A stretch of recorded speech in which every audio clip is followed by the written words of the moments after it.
Hey everyone, in today's video, we're diving deep into the brand new hunter from the April update, SEORIN, the motorcycle-riding, missile-launching, water-typed breaker that's shaking up solo leveling. Arise. Let's be honest, she looks cool. But is she actually strong? Short answer? Yes. But let's talk details. SEORIN isn't just another breaker. She's the first water type that truly dominates the break meta. With a kit focused on missile spam, break chaining, and team-wide buffs, she's arguably the most impactful water hunter released so far. She plays the role of a water break damage dealer, specializing in triggering pinpoint missiles through her core attack, basic skills, and QTE. Each missile inflicts the sub-zero effect on the enemy, increasing their water damage taken.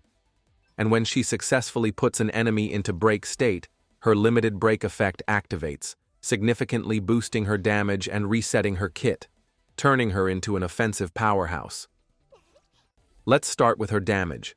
Almost every skill SEORIN uses scales with her max HP, including her basic attacks, core, actives, and even her support skill. For example, her core skill, Ice Shard Magnum, hits for over 800% of her HP and applies airborne while giving her super armor. That makes her stable and hard to interrupt during skill use. Her basic skill 1, Frozen Spin, spins her bike around in an icy circle, dealing over 1400% of her HP as damage. That's already great, but it also grants super armor and triggers extreme evasion if she gets hit mid-spin. Polar Surge is another highlight. She leaps into the air and slams down, launching 4 missiles, each scaling with 150% of her max HP. And trust me, the missile synergy is wild. Let's talk missiles. Her passive ability, Pinpoint Missiles, triggers automatically when she uses specific skills: Frozen Spin, Glacier Spin, Polar Surge, and Ice Shard Magnum. These missiles deal water elemental damage, apply weak break, scale from her max HP, and apply sub-zero, which increases the target's water damage taken for 30 seconds, stacking up to 10 times at full stacks. Enemies take 20% more water damage.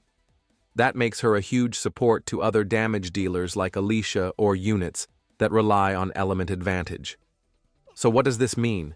It means SEORIN is not just a breaker, she's also a sub-DPS, a utility unit, and a core buffer for water element teams. And she never stops launching missiles. Now let's walk through a recommended skill rotation. Start with basic skill 1, Frozen Spin, to trigger early missiles and apply break. Then follow up with the core attack, Ice Shard Magnum.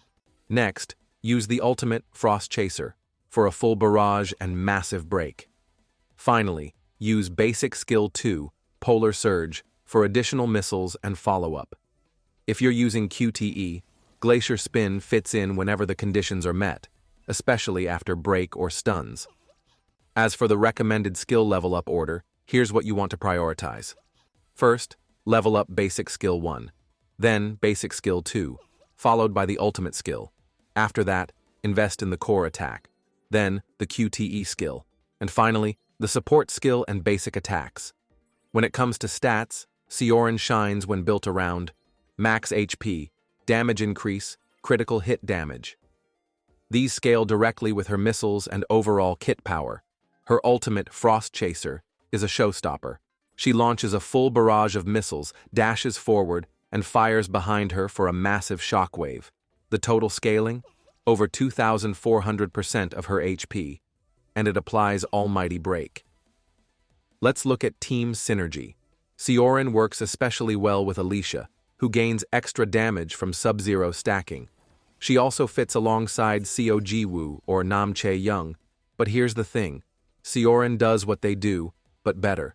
She breaks faster, buffs harder, and brings better damage scaling thanks to the HP-based design. Now, about her advancements. At Advance 1, she unlocks Overtake, a state that boosts break effectiveness by 50%.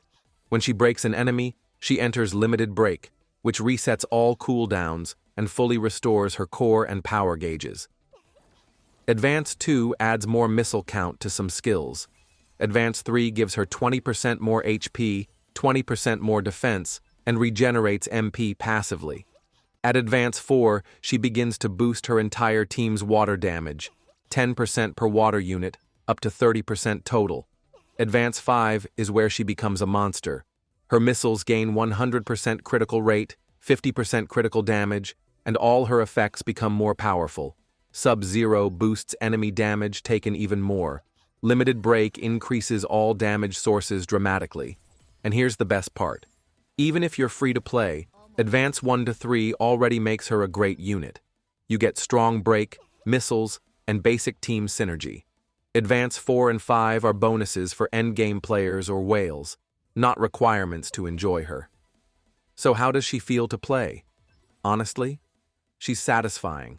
Her animations are smooth, her break is immediate, and the feeling of launching wave after wave of icy missiles, it never gets old. You're not waiting around.